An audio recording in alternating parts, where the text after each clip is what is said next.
You know, for many days, I've been doing these fireside chats and thinking, and as I thought about what I would do tonight, I reflected on many of the questions that I've received over the last few days, few weeks, even few years. Questions about money, questions about careers, questions about business, questions about life. But tonight, I wanted to take a different approach in tonight's fireside chat. Tonight, I want to tell some stories.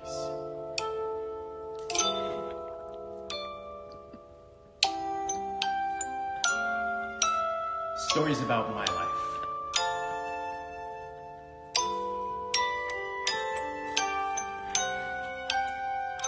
No need to make a long story short.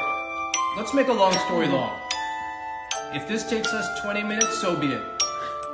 If this takes us 4.5 hours and I run out of storage space on my phone, so be it. But tonight we will be telling those life stories.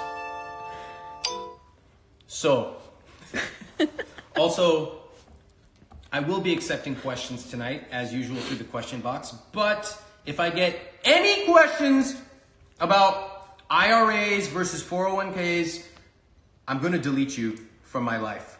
Please! No questions about Roth IRAs. I've said what I have to say about Roth IRAs. Go read any of my books. Ramit, what bank account should I use? The high yield savings has certainly dropped over the last 4 weeks. I'm concerned that my 0.1% interest rate has actually turned into 0.05. What? Have I actually run the numbers and calculated what that's worth on a $5,000 balance? Oh, it's less than $10 per month? Oh, no, I haven't done that. No, even though you've said that 158,000 times. No, I've never done that. No questions about high yield savings accounts tonight, my friends. But if you have other questions, I'll happily take them.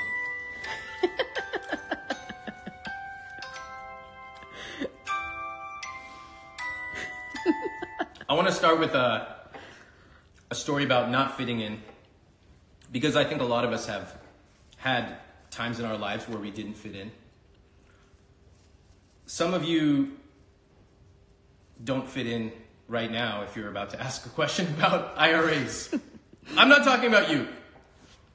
But I think back to when I was a kid, and we moved to California when I was in 4th grade. And after 6th grade, I went and joined a different junior high. Man, these kids were smart. These kids had gone to a different elementary school than I did. They were way, way more advanced than I was. They'd been doing trigonometry in like 6th grade. I didn't even know what that was. And I was used to being the smartest kid in my class. Suddenly I was like at the bottom of the class. And what's amazing is that some of those friends are still some of my good friends. And for whatever reason, it was cool in that group to succeed. Like you weren't lame, you weren't a loser. You were actually really cool if you got good grades. And also I learned that I suck at math. I suck. My mom tells me that she used to be able to see me coming down when she would pick me up from 7th grade, and she could tell if I'd had a math test because my head would be hanging like this. Now, I think she's a bit hyperbolic. Maybe she's telling the truth. But I probably got, no, not probably, I got the lowest grades in my math class. Later on, years later, I remember asking some of my college friends, do you think if you had enough time, you can be good at anything? And all of them were like, yeah, like give me enough time, sure. And I thought to myself, okay, either I'm stupid or you haven't tried something where you just are not great at it. And this is kind of unusual for a guy in self-development to say, because I do believe in growth mindset. But I also believe that you could give me unlimited time and unlimited money, and I would probably never be as good as some of my junior high friends at math or at directions, any of these kind of rotational things. So I didn't fit in when I first went there. But what was amazing about being around smart people was they actually bring you up. So rather than people who bring you down, I was elevated by them.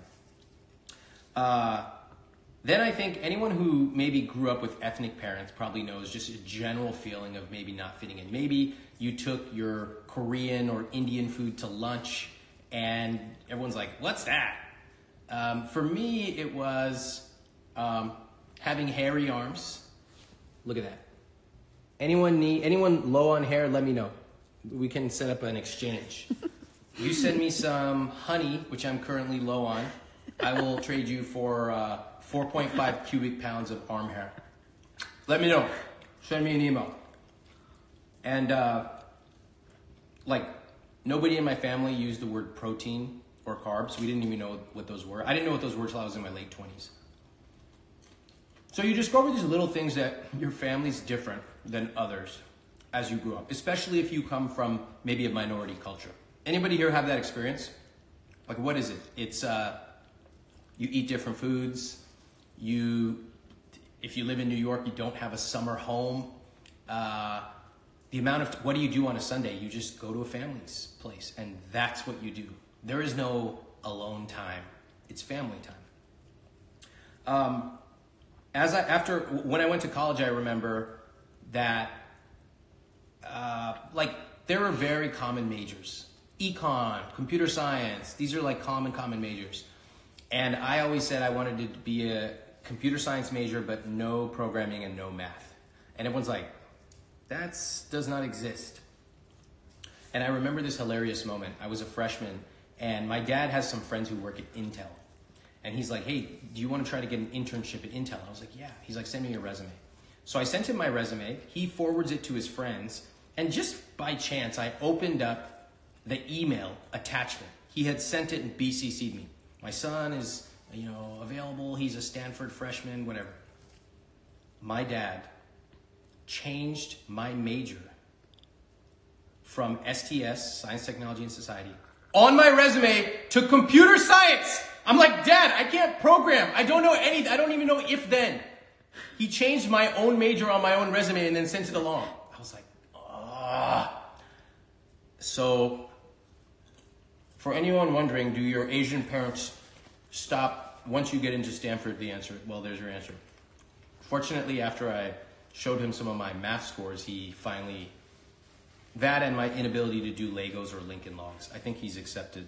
Dad, sorry. So anyway, going to Stanford and then doing all these weird majors, and realizing the higher up you go in life, it's not like one day somebody magically just decides to be different. Actually, we've mostly been following the rules our entire life. And to get into certain institutions like a Stanford or a Bain, BCG, McKinsey, the people who are there actually are really good at following rules. So I found myself, I was trying to do all these weird things. I did research, as a freshman. I was trying to do all these organizations and clubs. And there are a lot of amazing people and incredible opportunities. But I also found that the world pushes you to be vanilla. The world pushes you to major in econ, at least there, and go work at these 5 companies, and then go to business school, and then blah, blah, blah. And I was like, I think I have a pretty good resume. I don't really want to do that. When do I get to stop chasing the resume? And again, just another tiny example of not fitting in. Nobody ever came out and explicitly said it, but sometimes you don't have to have that happen. Sometimes you just know, man. You say something in a meeting and everyone just kind of looks around and then the meeting continues without acknowledging you. Nobody has to say it, but the message is clear. What you said is not welcome here. So, again, nothing against the organization or the friends or anything like that I was meeting, but I just found that at different stages, at different levels, I think we all feel we don't fit in. Even when I moved to New York years later, I didn't know that many people. And I was like, okay, I'm going to be here for 2 years. And then it took me 2 years just to meet some friends, feel comfortable, understand how the city worked. So again, it was nobody's fault. It's just sometimes you take a different approach, or sometimes you're new and it takes time to learn. Especially for millennials watching this, you want to join a company and become CEO in 2 years. And I get that because I used to be like that. And now all of my friends who are CEOs are like, oh my God, like there's value in slowing down and becoming really good. And I've seen that with the people that I work with. The people who are methodical can move really, really fast. But the people who come in and say, I want to be CEO in a year, it's typically difficult for them. So I'm curious what people's experiences have been not fitting in. If you want to type a comment, I'd love to hear it. I think for a lot of us, it is right now, you're here, you're watching or listening to this, and it's, I do self-development. I want to improve. I do things on a Friday night. I'm taking a class, and the people around me don't get it. And they'll even say stuff like, why are you doing that? Who do you think you are? Right? These are the little phrases. Again, it's not that people are often explicitly holding us down, but these little phrases make it clear that our worldview might be different than others. Anybody have that experience? I remember even graduating college and wanting to learn how to dress better. And I asked one of my friends, I was like, can you help me dress better? And she took me to the Palo Alto Macy's or whatever it is. And she was like, okay, this looks great. Oh my God, this would look amazing. Try this. She pulled this whole thing. And then the first thing she said to me was, go try these on and don't look at the price. And I was like, wait, what? That shattered my worldview, because whenever I went shopping when I was younger, we didn't pick something up without looking at the price. So I took all these things into the dressing room and I tried them on. I came out and she was really enthusiastic. She was like, that looks amazing. It's not so great. And I started to be like, wow, I feel really good because she feels good, right? She's making me feel good. And what she taught me was it's worth spending a little more on something you love, and you can put all the like stuff back. Totally different view than I had ever had with clothes. Let's take some questions. Or what are people saying about their experiences feeling just a little different, 2 degrees different? So one woman says, as a woman, definitely hard to have opinions in the workplace and not be labeled as pushy and cold. Yep. The next one. Any women who heard that? Anybody resonate with that? Let me know. Another, self-development is definitely a funny thing in my family. Even though they're in academia, it's only learning certain sorts of things. Yeah. I used to be self-employed for the first 10 years of my career, so I didn't fit in with friends who took the career path. Right. Now I want to point some things out because I have taken a different path with a lot of things. And if anything, if I'm proud of anything, it's not that I have a good job. I feel like that was a given. I was raised by 2 great parents. We have a culture of education, of valuing excellence. So whether I started a company or got a job, I was very confident that I was going to succeed there. And I think for anyone, you have something that you grew up feeling like pretty confident or comfortable about, whatever it may be. That was mine. And I honestly think that a lot, not all, but a lot of Indian Americans feel very confident because it's drilled into us. We have a culture and a set of behaviors about studying, education, excellence. But it's the things that I shouldn't have accomplished that I think are way more meaningful. Fitness, which is not as prevalent in our culture. Starting a company in self-development is like almost unheard of. These are the things that really, the stories behind them, I think, are way more interesting than how do you improve your conversion rate 2%. So, for example, for the woman who said it's hard to have opinions. Yeah, so powerful. How many women do I know that post on Reddit, on Ask Women, or a variety of other subreddits, talk at work, in different workplaces, and basically commiserate that they feel a certain level of judgment around opinions.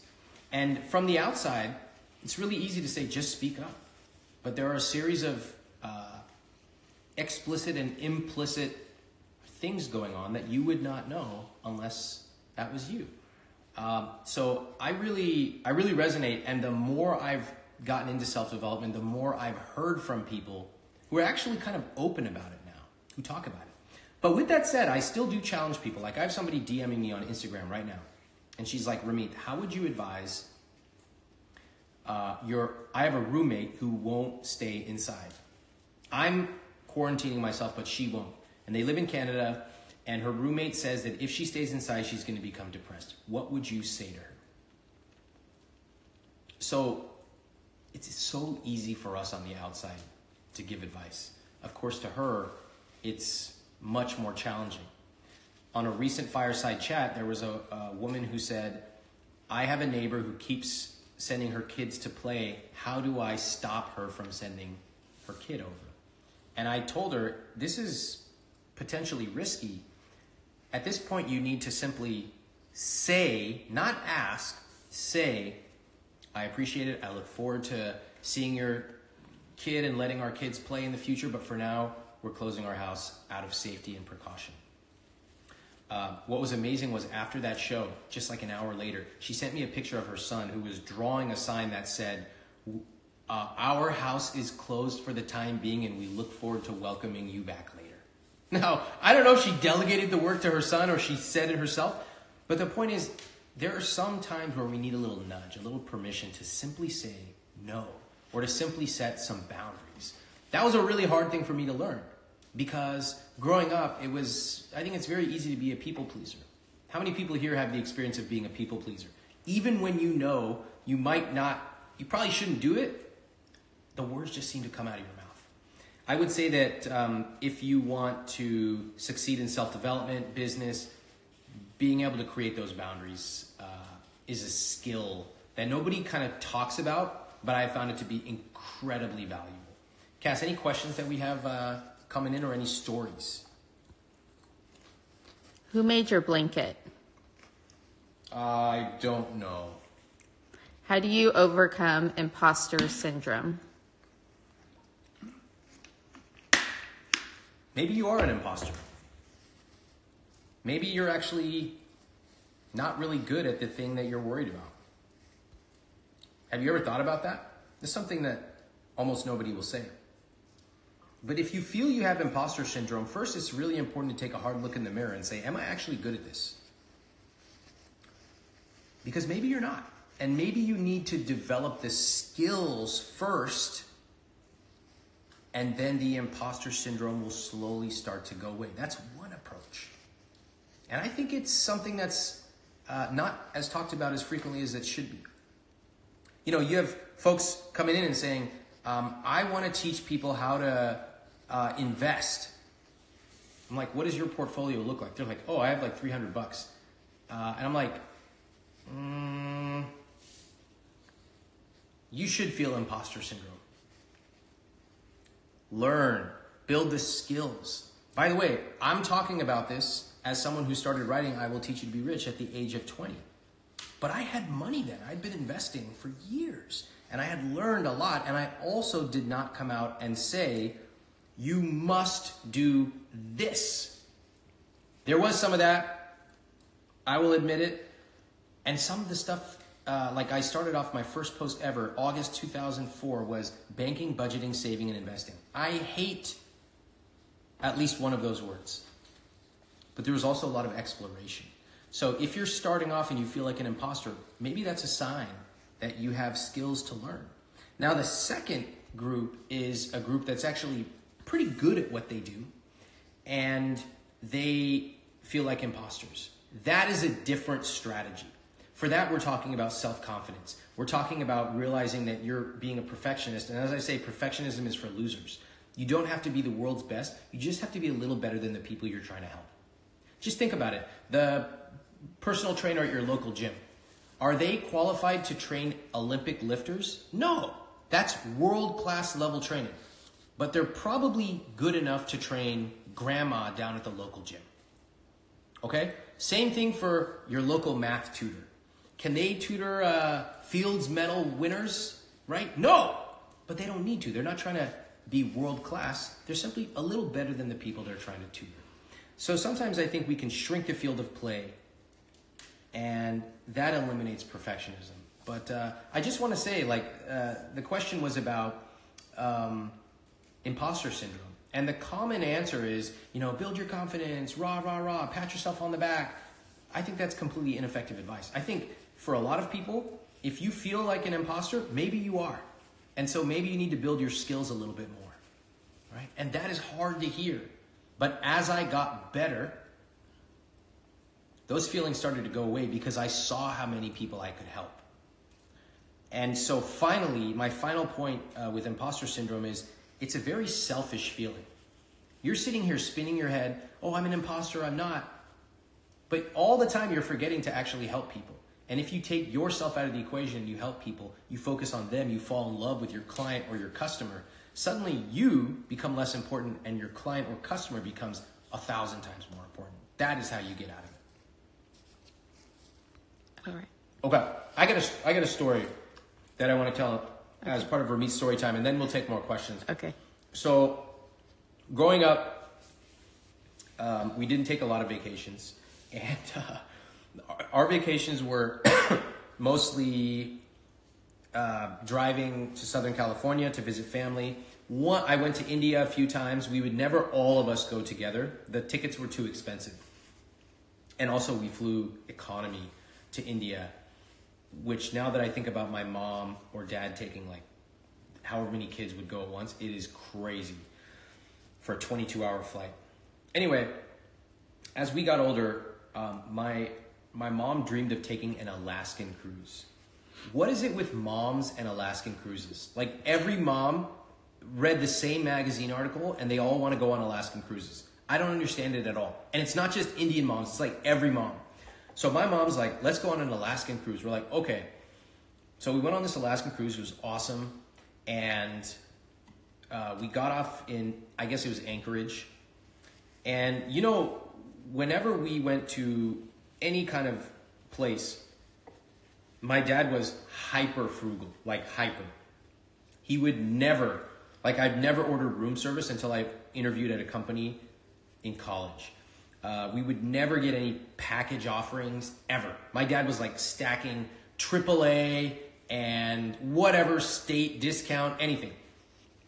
So these cruise ships, they have these experiences that they offer, like a local tour or go fishing, whatever. My dad's like, no, I got this. So we get off the ship and he's like, wait here. We're waiting in just a park or something. And he goes over to the visitor information center. He comes out 25 minutes later. This is a 3-hour stop. So 25 minutes later, he comes out. He's got a big smile. He's like, okay, come on over. We're like, okay. So we walk 3 blocks away. Now we're away from all the tourists, all the jewelry shops. And he goes, come over here. I found the tour. We're like, all right. So we get on this bus and we're sitting in the bus is taking us around. And we're looking around. It's pretty cool. Totally different than we're used to in California. But then we start to notice some weird stuff. We're like, wait a second. Why is this guy getting on with his groceries? And then the bus pulls over and the bus driver gets out and goes into a Target. We're like, what kind of tour is this? And then finally, another person gets on and looks at us. We're an entire family. And my dad is dying. He's over here this. My dad took us on a city bus that cost 25 cents per person. That was our tour in Alaska. Thank you, Dad. That's where I learned that, number one, just lie to your kids. You should just lie. Everyone who's oh, I'm only going to tell the truth, don't do it. Just lie to them. We had the greatest time of our life once we realized what was going on. I've never seen my dad laugh so hard. Oh my God, it was killer. That and how my dad told us he was allergic to dogs. For 20 years, he's not allergic to dogs. He just doesn't like them. I was like, Greatest performance I've ever seen in my life. Beautifully done. All right, do we have any questions from this audience? Yes.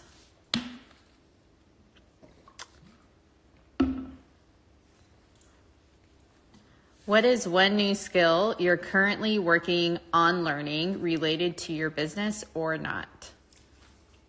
I'm learning a new level of delegation for my business.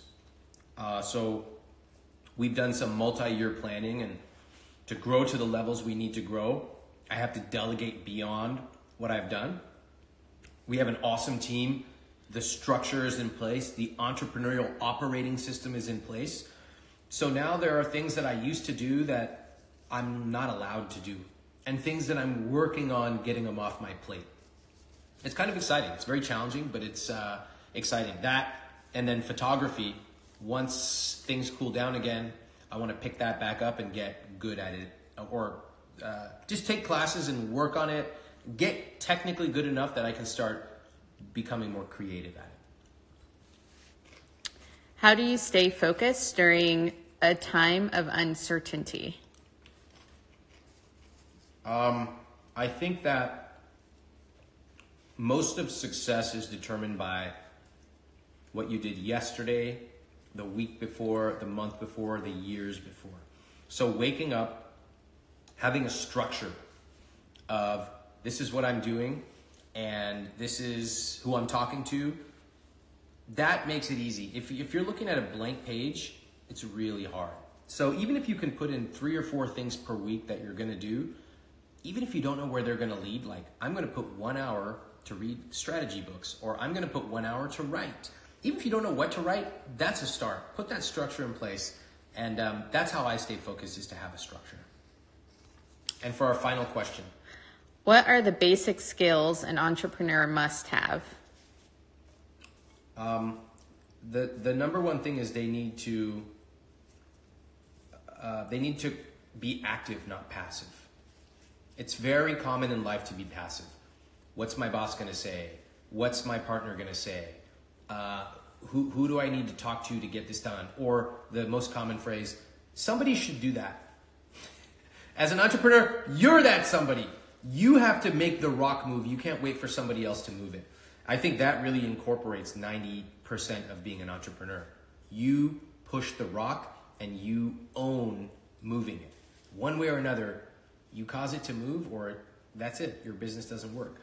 I think there are other things like a different understanding of risk, and maybe having a passion, although I don't think you necessarily have to have a passion to be an entrepreneur.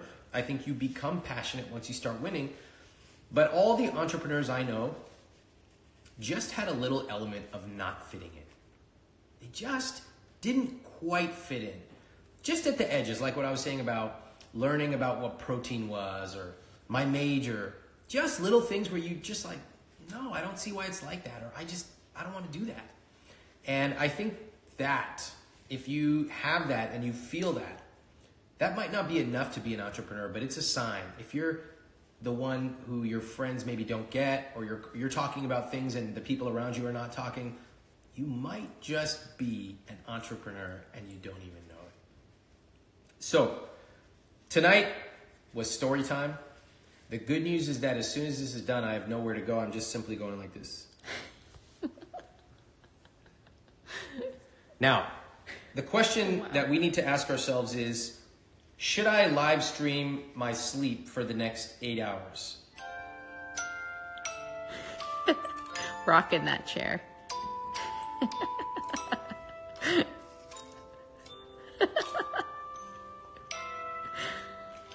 I'll leave that question open for now. I want you to tag a friend and tell them, I don't know what the hell I just watched. I don't know what this guy's talking about. Actually, don't even tell them to watch this, because what are you going to say? How are you going to convince them to watch this? I have no idea. Tag a friend if you want to. If not, what can I say? I wouldn't blame you. I'm here tonight and every night doing these fireside chats. And as you can tell, I'm going to have some fun with this, right? There's only so much we can sit here and talk about money or business every single night. And I'll do that. I got a lot of questions from you guys about what should I do with money and what do you think about this and that. I'd love to come here and talk about that. But I think one of the things that I loved about creating my business for the last 15 years is I get to talk about what I want to. I love that. I feel like I have so many things I want to talk about. Fitness, business, what's on TV, how you guys think that Cholula is spicy. It's not fucking spicy. Don't ever bring that to me. I can talk about this forever. And I will.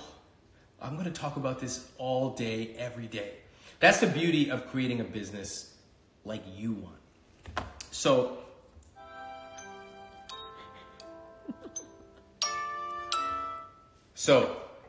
I don't even know what tomorrow's topic is. I will tell you that those of you who have asked about creating an income,